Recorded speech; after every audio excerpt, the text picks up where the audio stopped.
तो चलिए आज कल हमने पढ़ा दूरी समय ग्राफ और आज का टॉपिक है विस्थापन समय ग्राफ। तो इसमें क्या कर सकते हैं कि किसी वस्तु के विस्थापन को हम ग्राफ के रूप में प्रदर्शित कर सकते हैं और तब जो बनेगा वो क्या होगा, विस्थापन समय ग्राफ होगा। इसमें विस्थापन को y अक्ष पर और समय को x अक्ष पर दर्शाएंगे। तो चलिए इसे लिख लेंगे। किसी वस्तु के विस्थापन को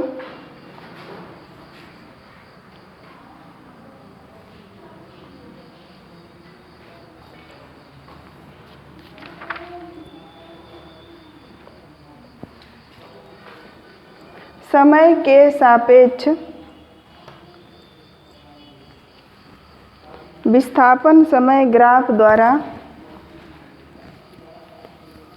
प्रदर्शित कर सकते हैं।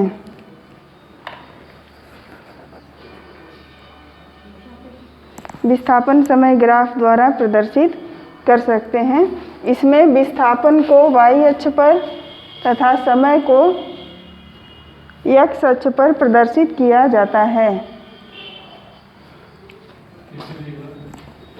इसमें विस्थापन को y अक्ष पढ़े हैं ना?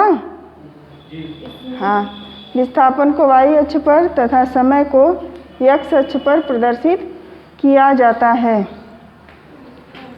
हो गया?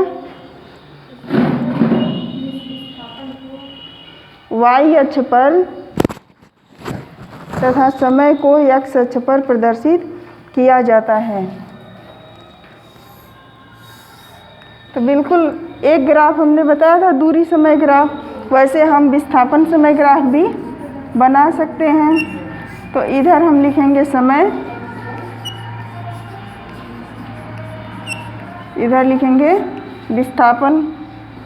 अगर मान लीजिए इसको हम ऐसे भी दिखा सकते हैं तो इसमें कुछ ग्राफ हम, तो ये क्या हो जाएगा, या मान लीजिए इसको विस्थापन ऐसे भी मुड़ रहा है तो किसका चित्र हो जाएगा,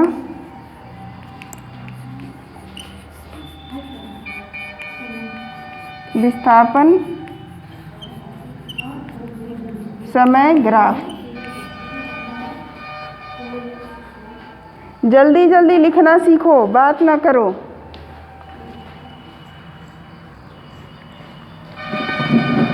चलिए, अगर कोई वस्तु विरामावस्था में है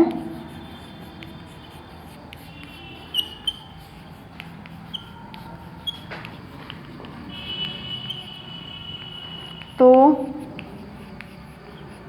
उसका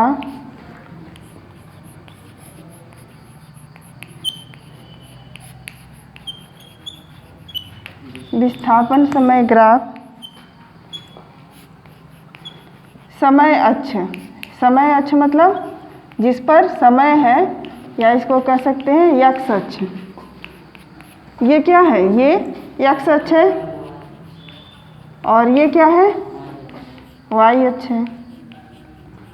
तो इसे समय अक्ष भी कह सकते हैं। समय अक्ष या x अक्ष के समांतर होगी।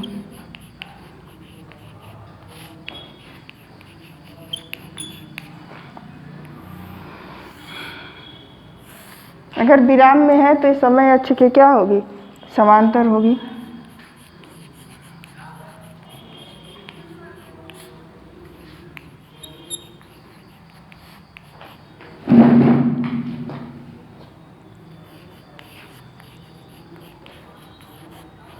यदि वस्तु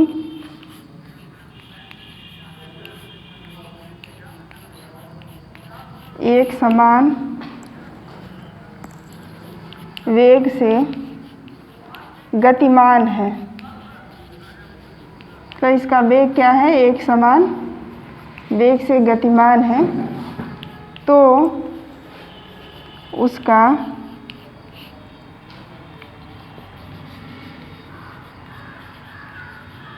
विस्थापन समय ग्राफ कैसा होगा, सीधी रेखा होगी।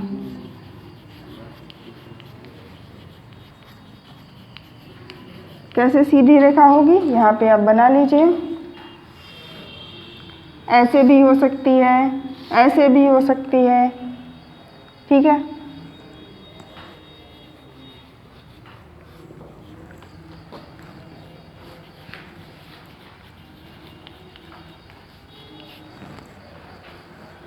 और तीसरा, अगर असमान वेग से गतिमान है तो उसका ग्राफ कैसा होगा, वक्र होगा या टेढ़ा मेढ़ा होगा।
तो उसका ग्राफ क्या होगा, वक्र होगा या टेढ़ा मेढ़ा होगा। तो ऐसे हो सकता है, ऐसे भी हो सकता है।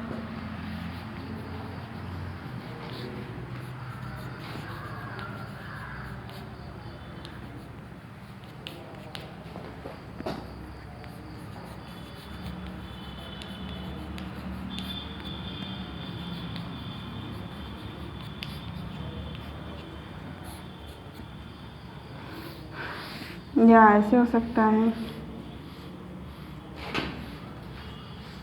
ऐसे भी हो सकता है।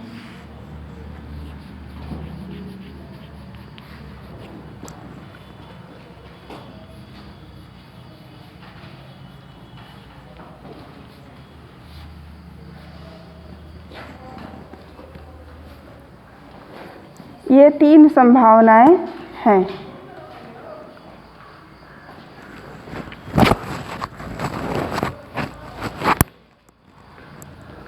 इसके बारे में डिटेल में आपको 11 में पढ़ाया जाएगा, कक्षा 11 में। चलिए, तो अब पढ़ते हैं वेग समय ग्राफ, ठीक है। इसमें वेग को क्या करेंगे, y अक्ष पर, और समय को x अक्ष पर प्रदर्शित करेंगे। तो इसमें लिखेंगे समय के साथ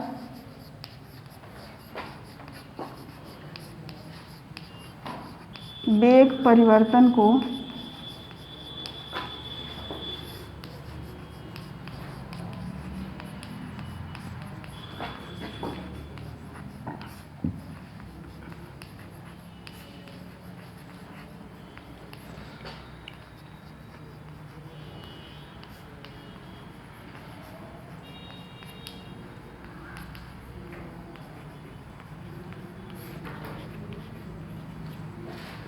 वेग समय ग्राफ द्वारा व्यक्त किया जा सकता है।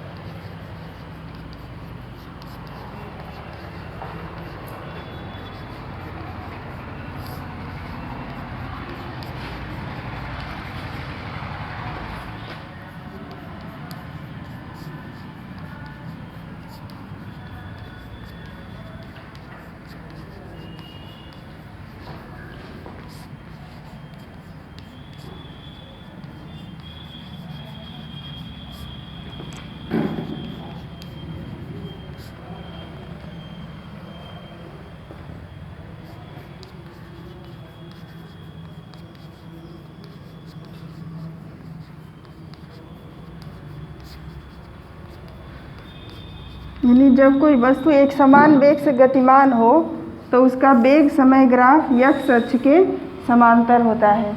और समय को हमेशा, जब भी कोई ग्राफ हम खींचेंगे तो समय को कहाँ लेते हैं? x अक्ष पर।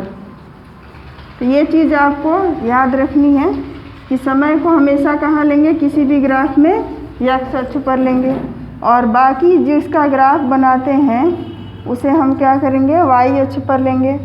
तो यहाँ पे वेग समय ग्राफ है, तो वेग को कहाँ लेंगे? y अक्ष पर लेंगे।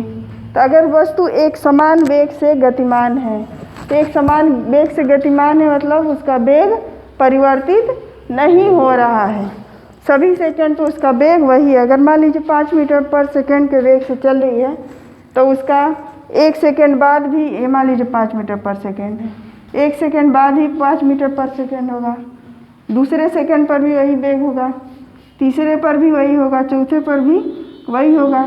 सभी सेकंड पे क्या होगा? उसका वेग समान होगा। जब इन बिंदुओं को मिलाएंगे तो क्या हो जाएगा? सीधी रेखा होगी किस अक्ष के सापेक्ष? समांतर रेखा होगी, x अक्ष के समांतर एक सीधी रेखा होगी। ठीक है, तो ये क्या है? एक समान वेग से गतिमान हो तो जो उस वेग समय ग्राफ है वो क्या होगा? x अक्ष के समांतर होगा। तो इसे बना लें।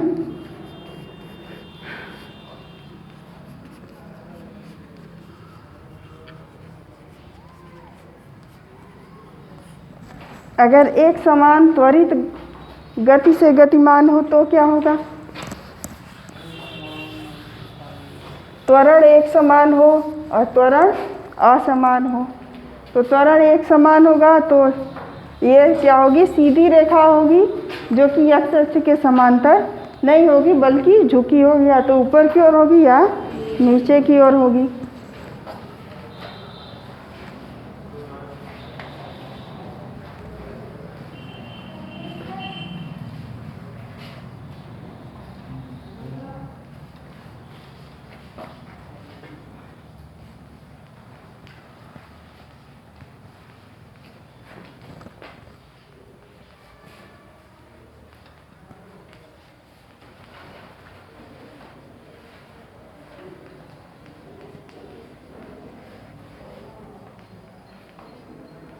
तो वेग समय ग्राफ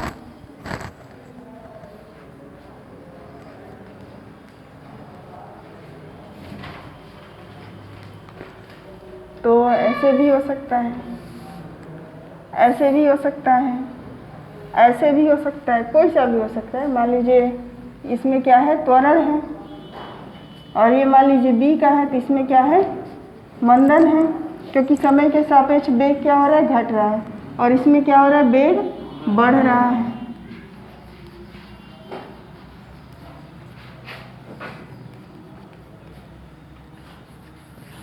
और तीसरा, यदि त्वरण असमान हो,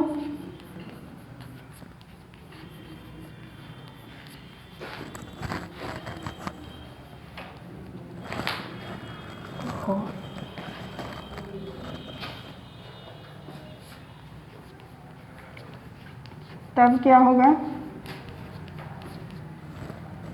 तब वेग समय ग्राफ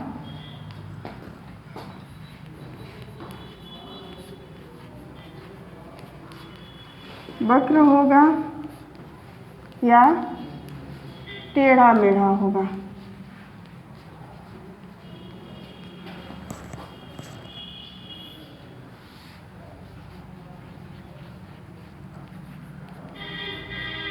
यानी ऐसे भी हो सकता है,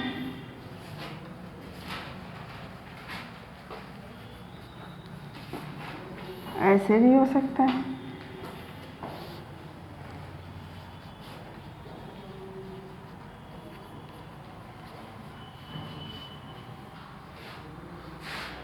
ऐसे भी हो सकता है, टेढ़ा मेढ़ा भी हो सकता है।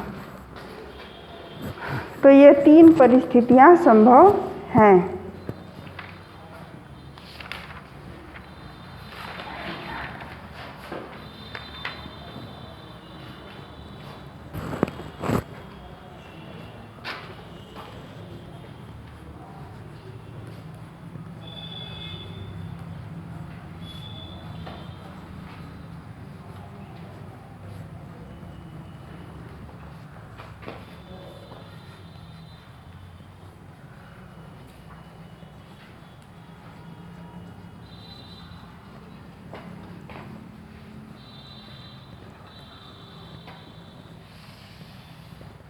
लाइन डालेंगे, एक समान वृत्तीय गति या यूनिफॉर्म सर्कुलर मोशन।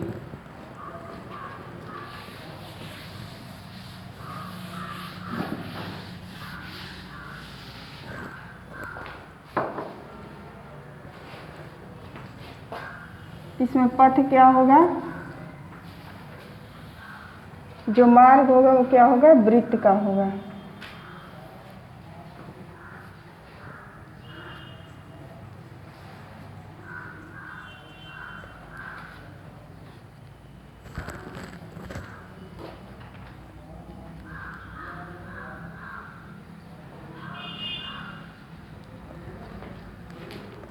ओहो,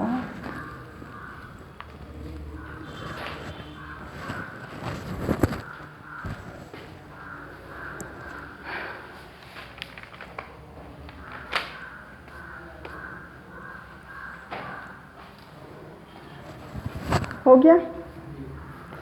तो यहाँ देखेंगे क्या है कि एक समान त्वरण है, तो त्वरण क्या हो रहा है, या वेग जो है एक समान रूप से घटेगा या एक समान रूप से बढ़ेगा, ये दोनों ही कंडीशन इसमें हो सकती हैं। तो इसमें क्या हो जाएगा, एक समान त्वरित गति के लिए या तो ऐसे रेखा होगा या ऐसे होगा, कोई वस्तु भी है। अगर त्वरण असमान हो तो या तो वक्र होगा या टेढ़ा मेढ़ा होगा वेग समय ग्राफ। अब आपको पढ़ना है एक समान वृत्तीय गति। तो एक समान वृत्तीय गति कब कहेंगे, जब कोई वस्तु वृत्तीय पथ पर, पथ कैसा हो, मार्ग कैसा हो, वृत्तीय हो। जैसे पंखे का गति या साइकिल के पहिए का भी गति हम ले लें, तो ये सब क्या हो जाएगा, आप किसी चीज़ को बांध के ऐसे ऐसे नचाइए तो उसका गति क्या हो जाएगा, वृत्तीय गति होगा। लेकिन इस वृत्तीय गति में यदि उसकी चाल क्या है, समान है, वेग समान नहीं है। वेग क्यों नहीं समान होगा, क्योंकि दिशा बदल रही है, तो चाल क्या होगा, इसमें समान होगा। तो ये क्या कहलाएगा, एक समान वृत्तीय गति कहलाएगा। तो इसमें लिख लेंगे, यदि कोई वस्तु वृत्तीय पथ पर, यदि कोई वस्तु वृत्तीय पथ पर एक समान चाल से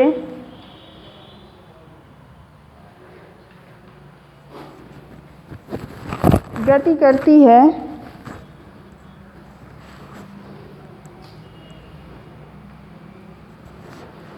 तो उसकी गति एक समान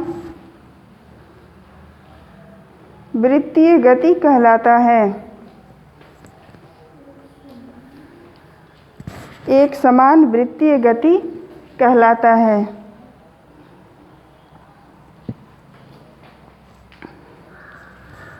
हो गया। उदाहरण में लिखेंगे, पंखे की गति,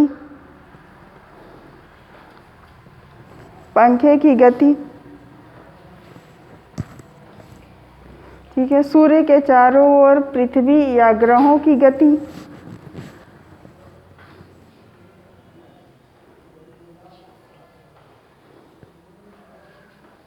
पृथ्वी के चारों ओर चंद्रमा की गति आदि। तो ये सारे हो गए एक समान वृत्तीय गति के उदाहरण। अब हमें सवाल लगाने हैं, तो सवाल हम क्या करेंगे, अगले दिन लगाएंगे।